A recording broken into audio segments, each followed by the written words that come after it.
Le souvenir, ce n'est pas une réminiscence du passé.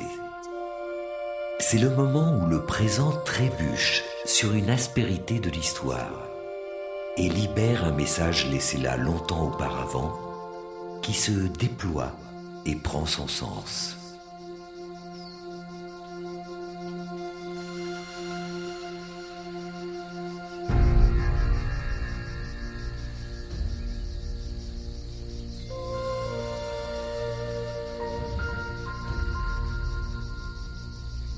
Mes parents étaient paysans, donc j'ai été élevée dans une ferme. Je suis née dans la ferme et j'ai été élevée dans une ferme.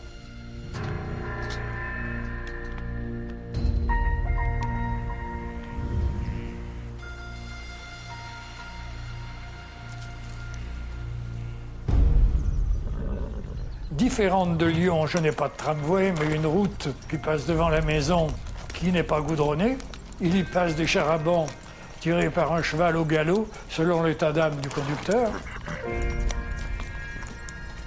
C'est un plaisir de prendre le train. Vous vous rendez compte, on va se promener en ville, parce qu'on n'y allait pas tous les jours, hein, à cette époque. Je ne sais pas, est-ce que je vous dirais une fois par mois? Peut-être que c'est même trop. Quand je suis venue habiter ici, c'était donc en avril, 1er avril, et c'était je me souviens toujours de Rose, parce qu'on me l'avait montrée dans le bas du jardin, elle passait, et mon grand-père m'avait dit, tu vois, tu iras à l'école avec cette petite fille.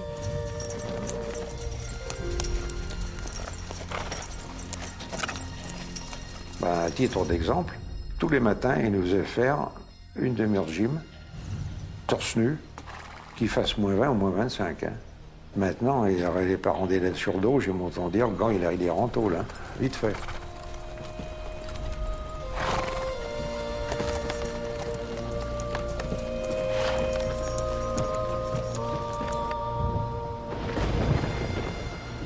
Vous savez, moi j'ai vécu avec des garçons. D'abord, là, dans le coin, une gamine, il y avait que des garçons, j'étais la seule fille. Donc j'ai appris à me bagarrer.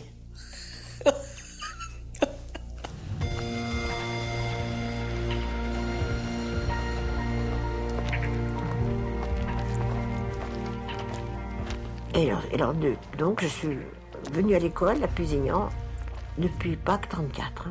Il y avait le train de l'Est, le train qui passait là en bas sur la ligne de l'Est. C'était une époque épique.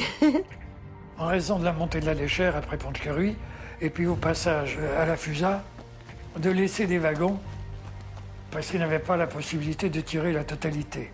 Donc ils faisaient 1 ou 2 voyages, ce qui explique ses arrivées à Pusignan à 11h du soir, au lieu de 8h30.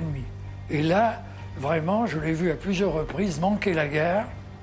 Et quand on arrivait de Pusignan, qu'il y avait le couvre-feu, parce que le train, il devait mettre, j'en sais rien, moi, 2 heures pour aller jusqu'à Lyon, d'ici.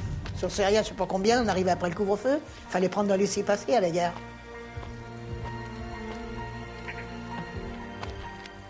Je peux pas m'empêcher d'imaginer mes parents dans le contexte.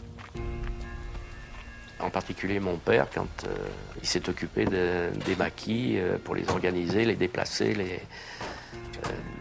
Donc voilà. Et puis, je ne peux pas m'empêcher non plus de faire le lien avec les maquis qui se sont battus là à Pusignan. Et les maquisards nous avaient demandé l'autorisation de mettre leur véhicule, et ils ont mis leur véhicule, puis ils nous ont demandé si vous ne pouvez pas les loger. Donc il y avait une grange, et ils logeaient dans la grange. C'est les Allemands qui sont là. Donc à mon avis, ils étaient renseignés que le maquis devait loger là. Ensuite, les Allemands ont envahi la propriété, et ils disaient « habitants, terroristes, terroristes », ils disaient.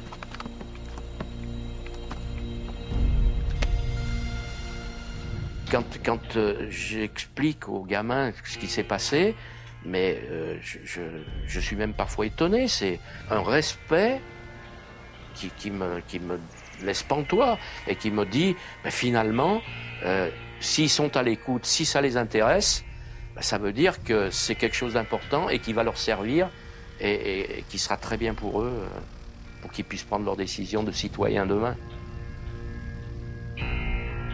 parce qu'ils ont vécu le XXe siècle, parce qu'ils ont traversé ce que nous ne connaîtrons jamais, parce qu'ils sont encore parmi nous, et que jour après jour, notre histoire s'efface.